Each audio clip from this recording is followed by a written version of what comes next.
coming to Los Angeles turned out to be a really good move for the show generally because it provided us with so many new resources. One of the hard things was, and one of the things I was most apprehensive about, was the putting together of a new crew. We had such a winning team in Vancouver. I never thought we'd be able to replace the Vancouver crew, but we did, and we did so beautifully. Bill Rowe and Jono, our gaffer, and Tommy Doherty, our key grip, and the makeup people and the hair people and our script supervisor, every department, props, they came in and filled each hole that we thought was going to be a leaking dike. They filled each hole beautifully, and they've shared in the experience. You know, when people say, "What? How could you tell the X-Files has moved to Los Angeles?" It's when the gunmen are asking for huevos rancheros, por favor. Más huevos rancheros. You know, that we're like sort of bringing in little Spanish ends to our thing. That and, you know, now Mulder and Scully driving 2 cars instead of 1. You know, other countries encourage carpooling, whereas here everybody has their own cars. We brought back the character of Gibson Praise, the young chess prodigy, and his ability to communicate his alien physiology, if you will, became something that was now not just a danger to him, but a danger to all. Whatever he is, whatever gives him the ability to do what he does, he's your scientific evidence. It's just like we said. He could be the key to everything in the X-Files. In the beginning, that was shocking. There is a call for an alien to be swimming in a nuclear power plant and shed his skin. Thinking, yep, this is a challenge. So we built part of a nuclear reacting plant on our stage, filled it with water, got that alien to go swimming. We'd have an alien with an alien on top of it, a skin of an alien, and have it dissolve underwater on cue. And actually, we got an actress that we'd worked with several times. I'd worked with her initially on Cocoon when I worked at Greg Hanham's. Wendy Cook, who was like very, very waif-like, very skinny, and had a really unusual physique. And we were lucky enough to get her on the show. And we just did makeups on her with very minimal makeup, just finger extensions, and colored her and airbrushed her to look like the gray alien. And we had one of our guys who's scuba certified, I think Greg Solomon, was in there with a squirt gun underwater, actually squirting the pieces of the skin off, you know, on cue, which worked surprisingly well.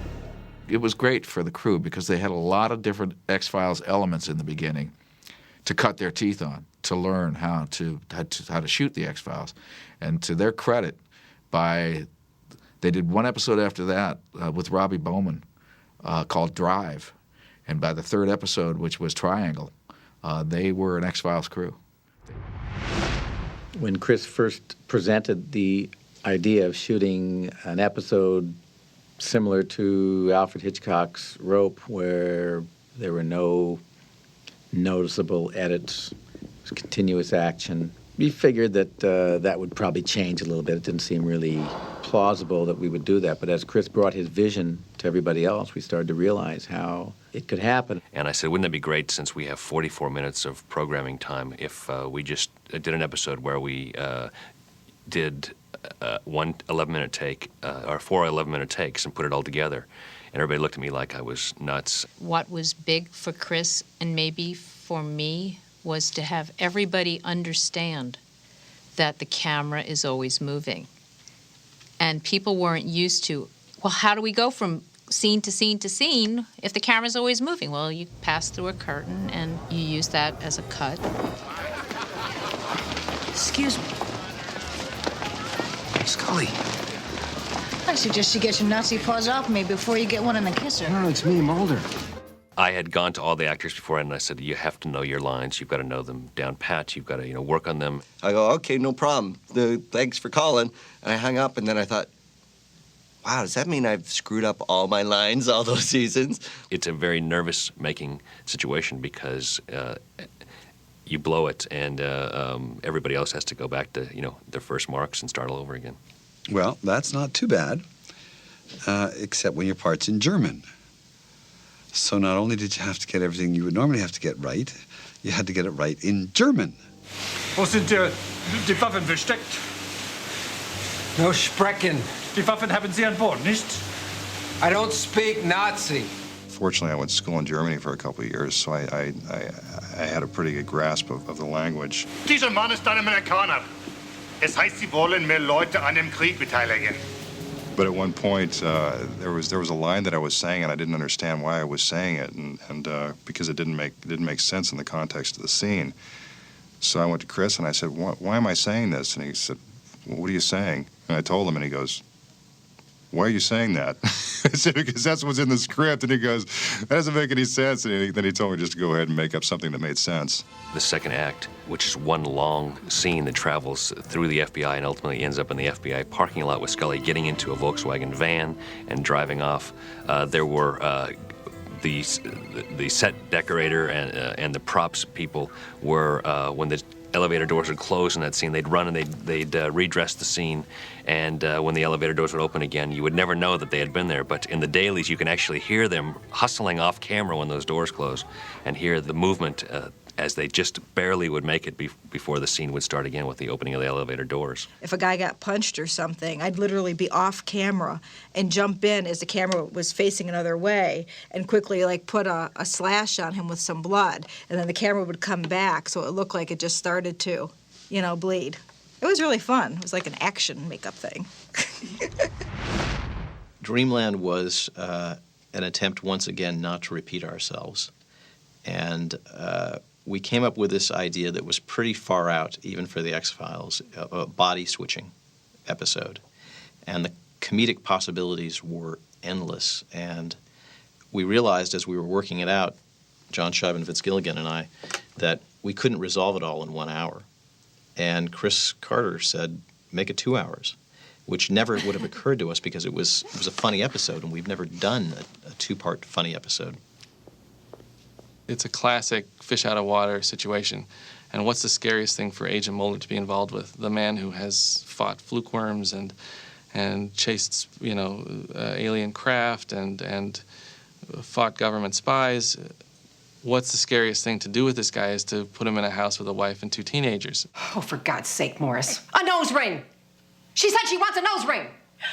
I hate you! I wish you were dead!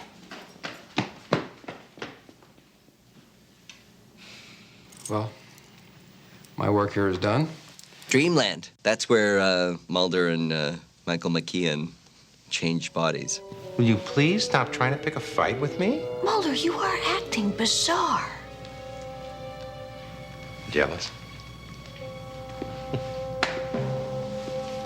It's always fun to see Mulder's life through the eyes of someone else, too. So when Morris Fletcher sees how Mulder lives, it's somewhat reminiscent of Eddie Van Blunt seeing how Mulder lives in Small Potatoes. And yet different because Morris goes out and he makes life better. I mean, he really, he does, what he thinks Mulder should be doing, which is get a big water bed and, act like he's Hugh Hefner circa 1974. Whoa! Mulder. Maybe I like to read the New York Times backwards.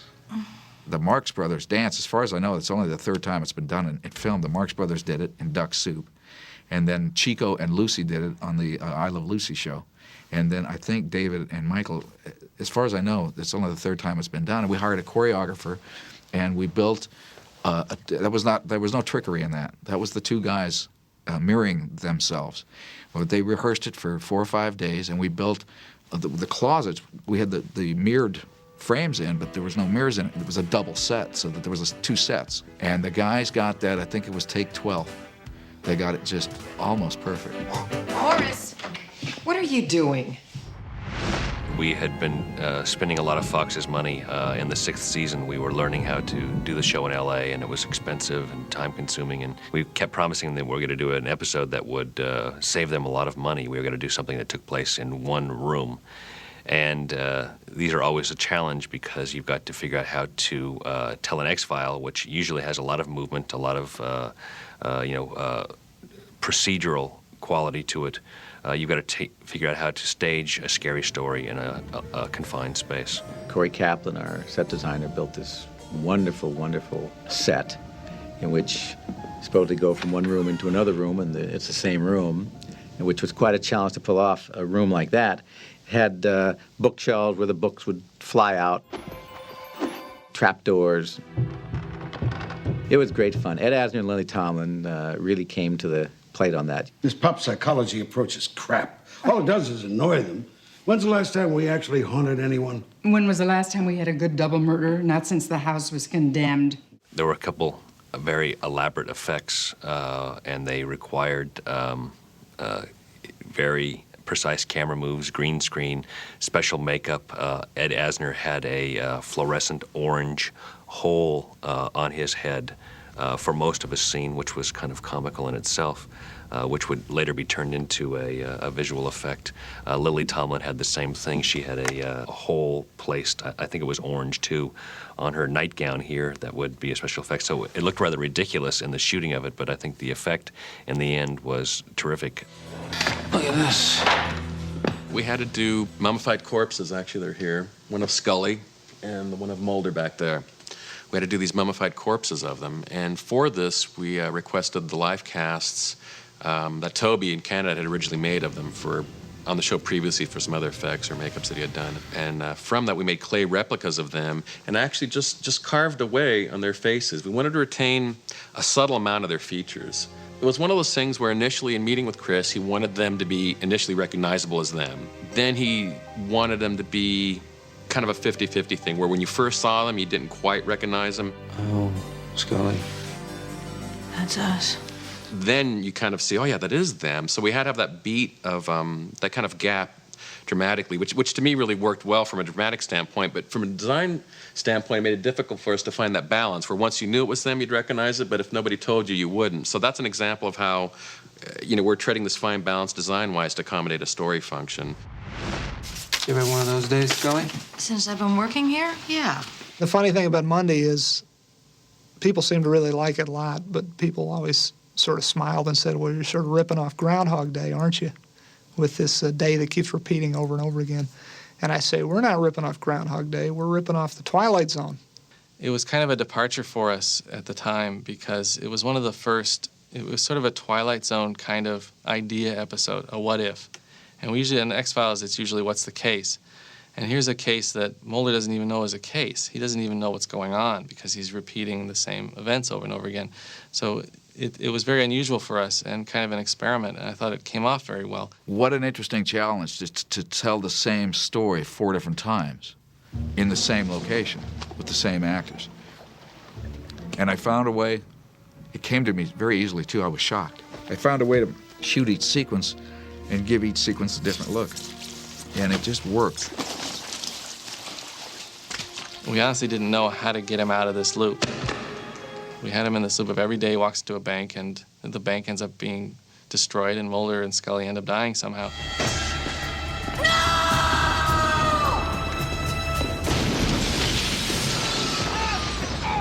We'd already written 3/4 of it and didn't know how we were going to get out of it. It was a Saturday afternoon and Vince was doing some rewriting and I was sitting with Frank in his office looking at the storyboard covered with cards except blank ones at the end. How the hell do we get him out of here? And I remember Frank, it's one of those things where you'll talk about it for days and talk about it and talk about it and talk about it and then you walk away for 5 minutes and you come back and somebody has the answer. And Frank turned to me and said, he makes himself remember. He's got a bomb, he's got a bomb, he's got a bomb, he's got a bomb, he's got a bomb, he's got a bomb, he's got a bomb. And we started shooting, I think that the day after that, so it was nice to have an ending to the story when production started. The mythology had gotten so thick and dense and so many conspiracies and betrayals that after a while the episodes become too talky and too tough. I mean, even the fans were having trouble keeping up with these episodes. My mother's been gone for almost a year. She turns up in a train car where she's been operated on by a group of doctors who were burned alive.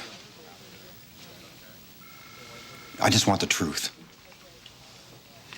The truth is out there, Agent Spender.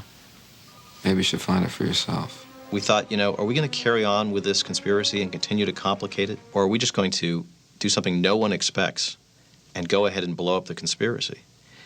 And that seemed like the far more interesting path to take. And so what we attempted to do in Two Fathers and One Son was answer more questions, and we drew back to the very beginning, to the pilot episode of The X-Files with this alien fetus that had provided genetic material that was crucial to the project, and bring it all to an end, which is what we did. We killed off the members of the syndicate and left the cigarette-smoking man with his life's work in ruins. this is the story that Chris Owens tells, how he finds out. Because the script came, One Son came, with a couple pages missing. And those pages were what happens to Agent Spender.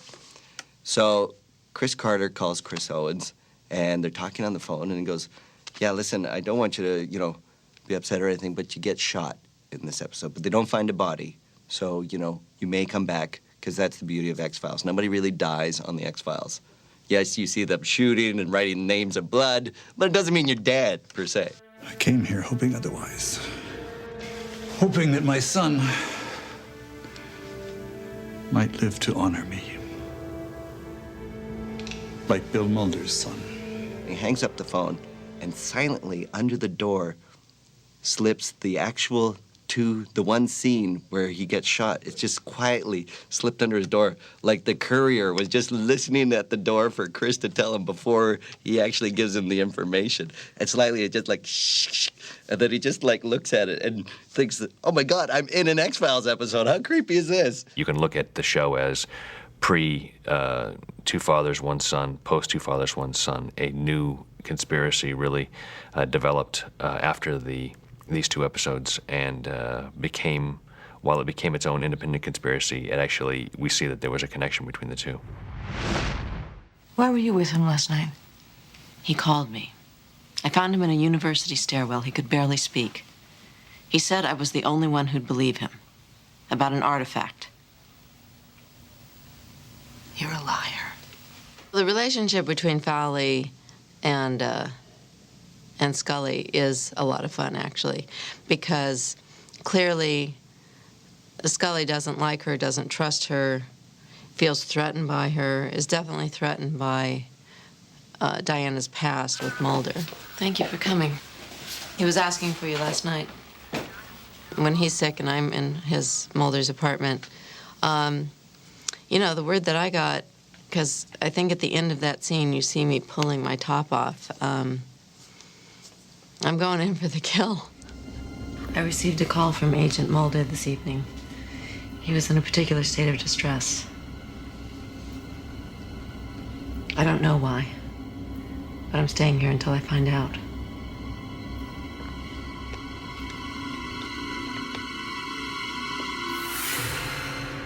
I actually met a man very early on during the course of the X-Files. And I told him what I was doing, and he told me that he was one of the people responsible for leading the U.S. project to map the human genome.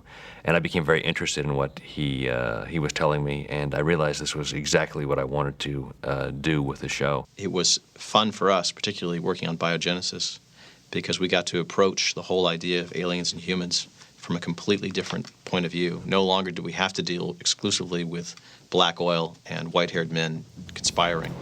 We could say, what if there was a spaceship that washed ashore in Africa, and this spaceship contained passages from the Bible and the Quran and all these religious texts? What would that mean? No, it would mean nothing, Mulder. No, it would mean that our progenitors were alien, that our genesis was alien, that we're here because of them, that they put us here. So we decided to tie that in with the alien mythology that we had created. And in doing so, I got to do something that I always like to do, which is to talk about science, real science, and have Scully talk about it in terms of God and of meaning and of our lives and of our futures. And that is one of the themes that has also developed in the X-Files over the years, is the relationship between searching for aliens and searching for God, and how in so many ways they're very similar. They ask a lot of the same questions, and the answers, if you could find those answers, they'd have the same kind of profound impact. After all you've done, after all you've uncovered, what more could you possibly hope to do or to find? My sister.